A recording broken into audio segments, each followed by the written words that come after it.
अस्सलाम वालेकुम, मैं हूं शाहजेब खानजादा। कौमी असेंबली के हल्के 249 कराची के ज़िमनी इलेक्शन में वोटों की दोबारा गिनती से मुताल्लिक नून लीग की दरख्वास्त मंजूर हो गई है और इलेक्शन कमीशन ने 6 मई यानी परसों दोबारा गिनती कराने का फैसला दिया है। इलेक्शन कमीशन के मुताबिक गिनती का अमल 6 मई की सुबह 9 बजे रिटर्निंग अफसर के दफ्तर में शुरू होगा। इलेक्शन कमीशन के इस फैसले के बाद मरियम नवाज और बिलावल भुट्टो जरदारी एक बार फिर आमने सामने नजर आए। फैसले पर रद्दमल देते हुए चेयरमैन पीपीपी बिलावल भुट्टो जरदारी ने ट्वीट किया कि पीपल्स पार्टी किसी खास पोलिंग स्टेशन में शिकायत के बगैर पूरे इंतखाबी हल्के में दोबारा गिनती की नई रिवायत का खैर मकदम करती है। 2018 के आम इंतखाबात में बहुत सी ऐसी नशिस्तें थीं जिनमें जीत का तनासुब 5% से कम था, ताहम उम्मीदवारों को दोबारा गिनती का मौका नहीं दिया गया। पीपल्स पार्टी ऐसी तमाम नशिस्तों में दोबारा गिनती के लिए इलेक्शन कमीशन जाने पर गौर करेगी। बिलावल की ट्वीट के बाद नून लीग की नायब सदर मरियम नवाज ने ट्वीट किया कि इलेक्शन कमीशन से 2018 की नशिस्तों पर दोबारा गिनती के लिए कहना नून लीग के लिए फायदेमंद होगा, क्योंकि 2018 की धांधली से सबसे ज्यादा नून लीग मुतासिर हुई थी और इन तमाम नशिस्तों को जीतने के काबिल हो जाएगी जो नून लीग ने धांधली के 22 चंद सौ वोटों के फर्क से हारी थी। शुक्रिया पीपल्स पार्टी इस अच्छी तजवीज़ के लिए। मगर अब ये सवाल पैदा हो रहा है कि अगर दोबारा गिनती में भी पीपल्स पार्टी की अक्सरियत बरकरार रहती है तो फिर नून लीग क्या करेगी? और अगर पीपल्स पार्टी के खिलाफ फैसला आ जाता है तो फिर क्या होगा? दोनों जमातों में लफ्जी जंग जारी है। दूसरी तरफ तहरीक इंसाफ ने हल्के में दोबारा पोलिंग का मुतालबा कर दिया है। आज इलेक्शन कमीशन में मिफ्ता इस्माइल की दरख्वास्त पर समाअत हुई। मिफ्ता इस्माइल के वकील सलमान अकरम राजा ने दलाइल दिए कि दस्तखतशुदा फॉर्म 45 हर पोलिंग एजेंट को देना लाजिम है, मगर 167 पोलिंग स्टेशन के फॉर्म 45 में किसी पोलिंग एजेंट के दस्तखत नहीं थे। इसके अलावा हमें एक भी फॉर्म 46 जारी नहीं किया गया। पोलिंग बंद करके फॉर्म 45 और 46 की तैयारी के वक्त कुछ हुआ है। फॉर्म 46 सिवाय एक के किसी पोलिंग स्टेशन पर प्रिजाइडिंग अफसर ने जारी ही नहीं किया। पोलिंग बंद होने के बाद कानून के मुताबिक तरीक़ाकार नहीं अपनाया गया। हमें सरकारी तौर पर 683 वोट का फर्क बताया गया। मिफ्ता इस्माइल के वकील ने बताया कि हमारे पास 2 फॉर्म 45 ऐसे हैं जिन पर मिफ्ता इस्माइल के वोट रिटर्निंग ऑफिसर के पास मौजूदा फॉर्म 45 से ज़्यादा हैं। ये इजाफी 110 वोट बनते हैं। सलमान अकरम राजा ने यह भी कहा कि सिर्फ दोबारा गिनती ना की जाए। फॉर्म 45-46 का मामला मुदाखलत जाहिर करता है। इस मामले की मुकम्मल तहकीकात की जाए। सारा मामला मशकूक हो गया है। दोबारा पोलिंग की अगर दरख्वास्त दायर करेंगे। वोटों की दोबारा गिनती हमारा पहला मुतालबा है। अगर मुतमईन ना हुए तो दोबारा गिनती से आगे भी मुतालबा कर सकते हैं।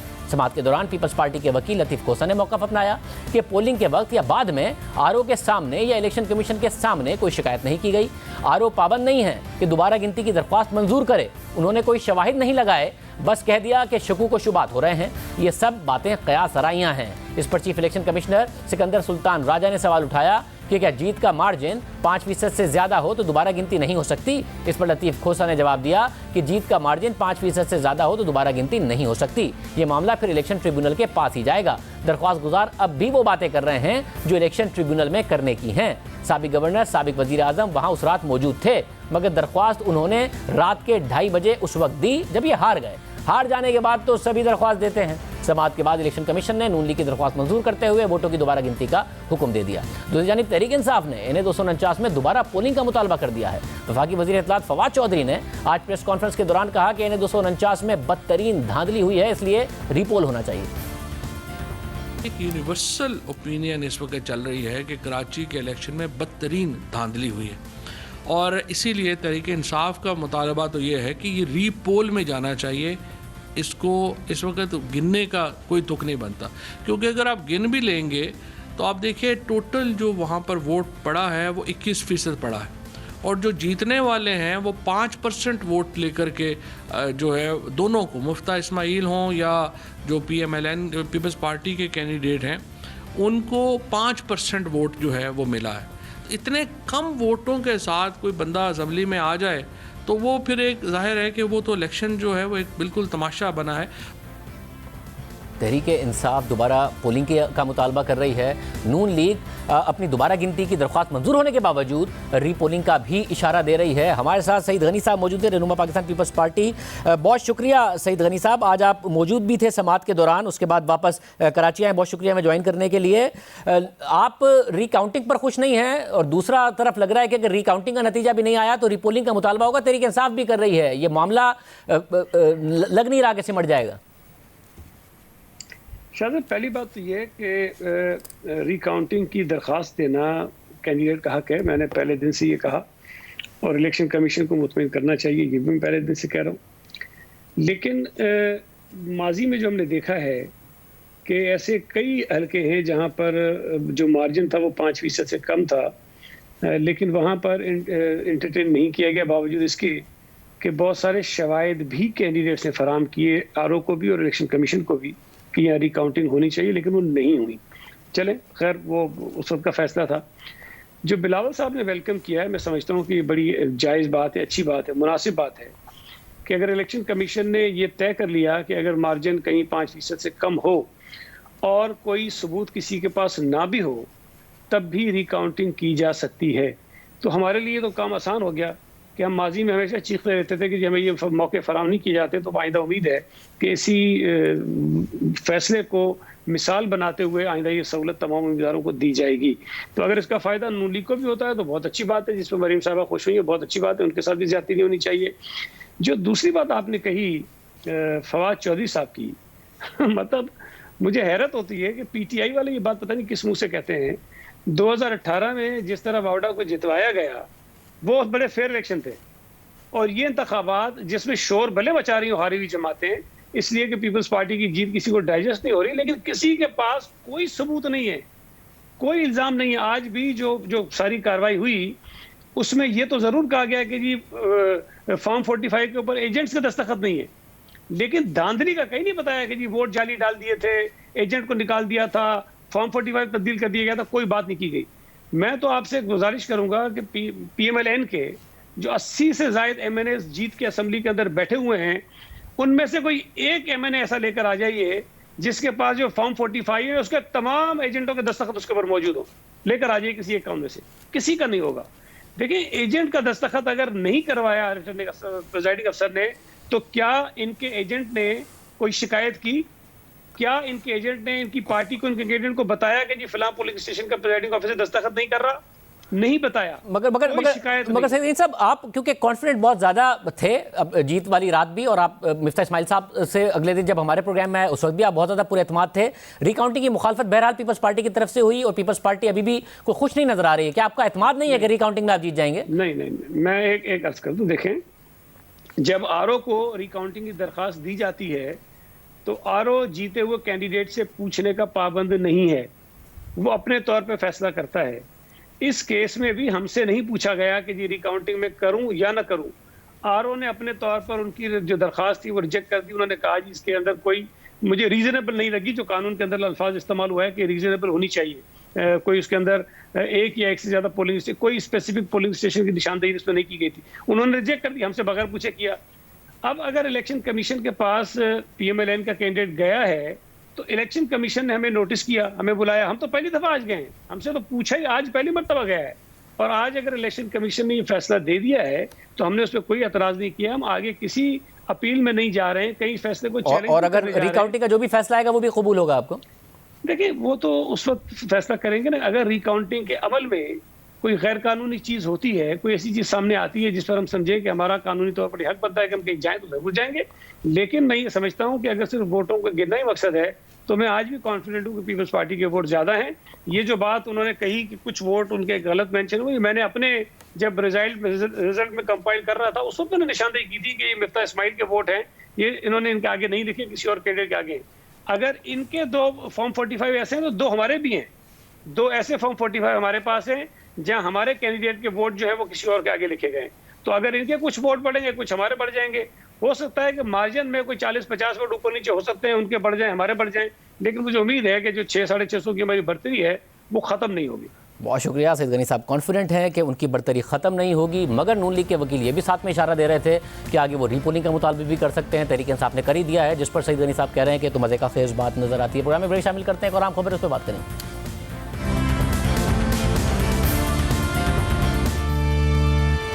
सुप्रीम कोर्ट की तरफ से एक अहम फैसला सामने आया है। सियासतदानों की नाअहली के हवाले से इस फैसले के अहम असरात होंगे। इस फैसले की तफसीलात आपके सामने रखते हैं।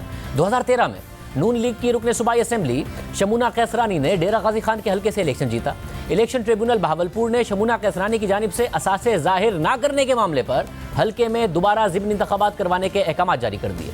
नून लीग की रहनुमा ने दोबारा उन इंतखाबात में भी अपने कागजात नामजदगी जमा करवा दिए और दरख्वास्त गुजार ने फिर से उनके कागजात नामजदगी पर एतराज़ात उठा दिए। इस एतराज़ को इलेक्शन ट्रिब्यूनल के माजी के फैसले की रोशनी में मंजूर कर लिया गया और इलेक्शन ट्रिब्यूनल मुल्तान ने शमूना कैसरानी को नाअहल करार दे दिया।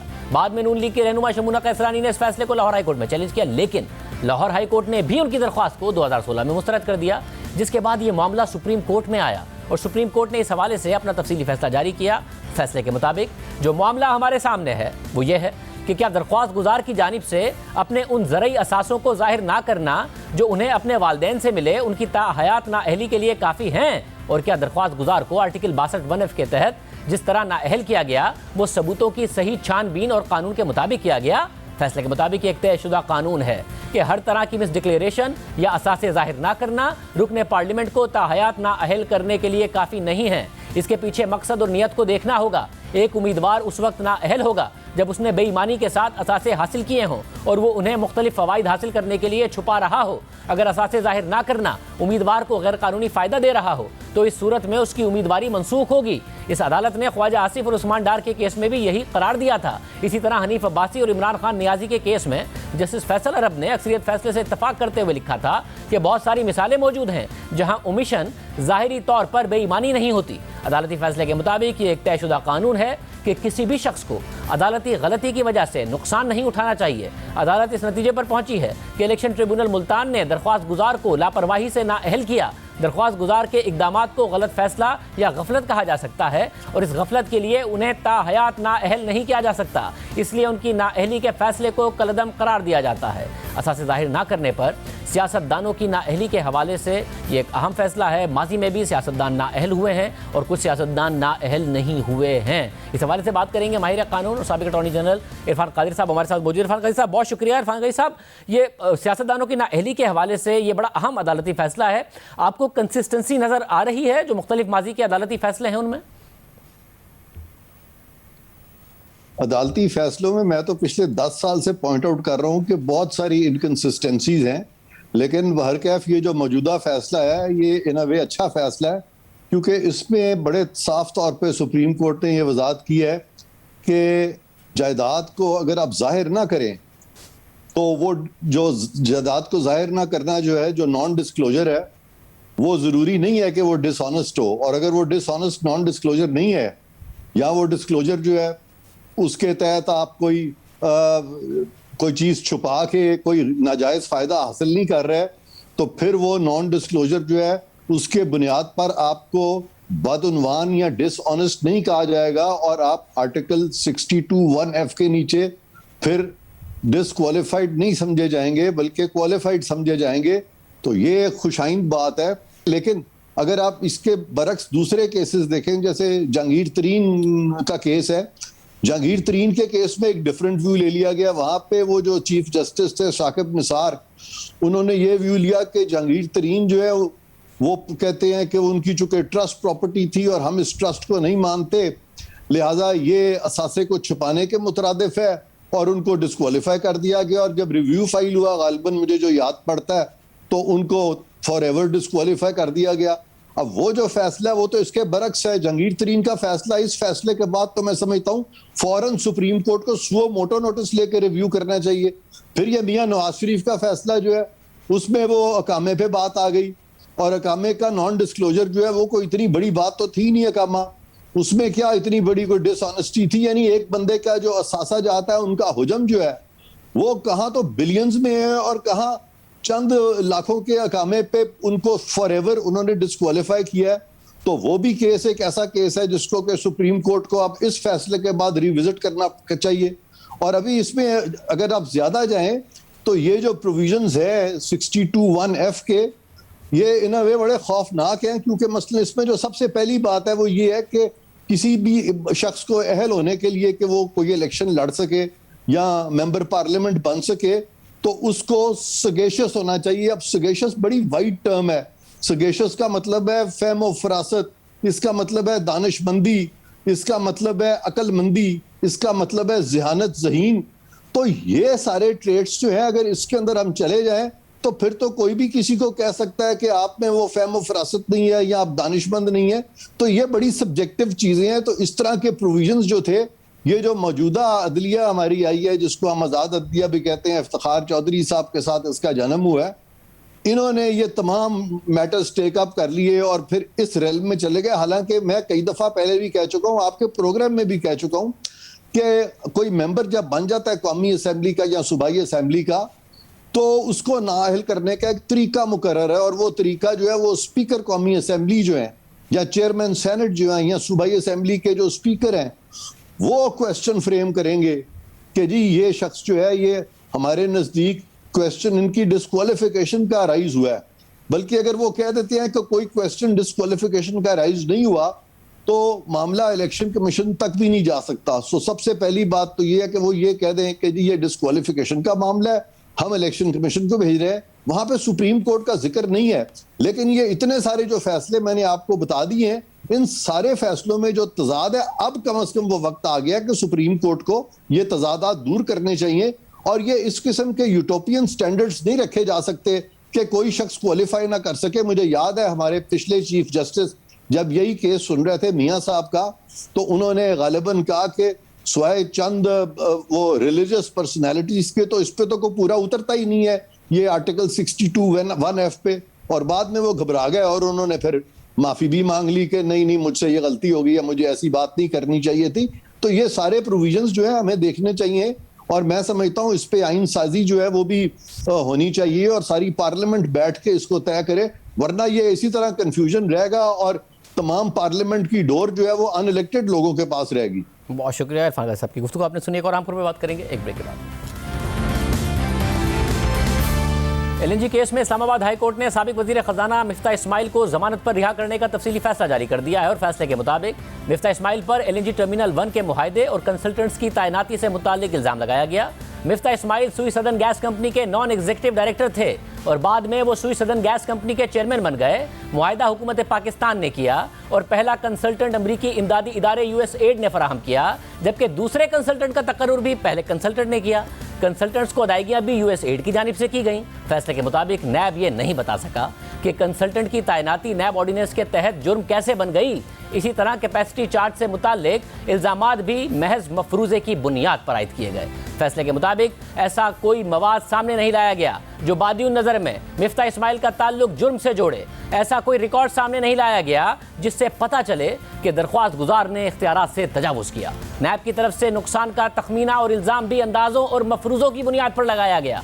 इस्लामाबाद हाई कोर्ट के मुताबिक ये तयशुदा कानून है कि जमानत को सजा के तौर पर इस्तेमाल नहीं किया जा सकता। किसी की जमानत की मुखालफत के लिए जवाज होना जरूरी है। इसी तरह किसी को गिरफ्तार करने के लिए उसके खिलाफ ठोस शवाहिद का मौजूद होना जरूरी है। इन हालात में मिफ्ता इस्माइल को मजीद कैद में रखने का कानूनी जवाज नहीं था। नैब ने 7 अगस्त 2019 को मिफ्ता इस्माइल को गिरफ्तार किया था। फिर उन्होंने इस्लामाबाद हाई कोर्ट में दरख्वास्त जमानत दायर की, जिस पर 23 दिसंबर 2019 को इस्लामाबाद हाई कोर्ट ने मुख्तसर फैसला जारी किया और मिफ्ता इस्माइल को जमानत पर रिहा करने का हुक्म दिया और अब अदालत ने तफसीली फैसला जारी कर दिया है। प्रोग्राम में एक ब्रेक शामिल करते हैं और हम पर बात करेंगे। मुल्क भर में कोरोना की तीसरी लहर पर काबू पाने के लिए सख्त इकदाम किए जा रहे हैं। SOPs की खिलाफ वर्जी पर कार्रवाइयां की जा रही हैं और हुकूमत 8 से 16 मई तक घर पर रहो, महफूज रहो की हिकमत अमली पर अमल दरामद करने की हिदायत कर रही है, जबकि ईद की सरकारी छुट्टियां 10 से 15 मई तक होंगी। गुज़िश्ता 24 घंटों के दौरान 3,377 मजीद नए केसेस सामने आए हैं और 161 अमवात हो चुकी हैं। इस वक्त मुल्क भर में 86,151 से ज़ायद एक्टिव केसेस हैं, जबकि मस्बत केसेस की शरह 8.9% रही। मस्बत केसेस और अमवात के लिहाज से पंजाब और खैबर पख्तूनख्वा सरे फहरिस्त हैं। गुज़िश्ता 24 घंटों के दौरान लाहौर और मुल्तान में मस्बत केसेस की शरह 16.9% रही। मर्दान में 16.39%, पिशावर में 15%, कोयटा में 10.1%, कराची में 9.8%, जबकि इस्लामाबाद में मस्बत केसेस की शरह 7.8% है। इसके अलावा national command and operation centre के इजलास में आज SOPs पर अमल दरामद के लिए मॉनिटरिंग टीम तश्कील देने का फैसला किया गया है। NCOC के मुताबिक वफाकी सूबाई जिले सतह पर SOPs पर अमल दरामद के लिए मॉनिटरिंग टीम तश्कील दी जाए। मॉनिटरिंग टीम 8 मई से 16 मई के दौरान SOPs पर अमल दरामद यकीनी बनाएगी। 8 मई से 16 मई के दौरान तमाम कारोबार और दुकानें बंद रहेंगी। Food outlets, medical stores, petrol pumps और बेकरी को इस्तिस्ना होगा। सयाहत की सरगर्मी पर मुकम्मल पाबंदी होगी। सयाहती मकामात, पार्क, शॉपिंग मॉल्स, होटल्स और रेस्टोरेंट्स बंद रहेंगे। दूसरी जानिब मुल्क भर में वैक्सीनेशन जारी है। अब तक मुल्क भर में 27,66,000 से ज़ायद वैक्सीनेशन दी जा चुकी है, जबकि गुज़िश्ता रोज़ 1,64,000 अफराद को वैक्सीन लगाई गई। कोरोना से बचाव एहतियात और वैक्सीनेशन के जरिए ही मुमकिन है।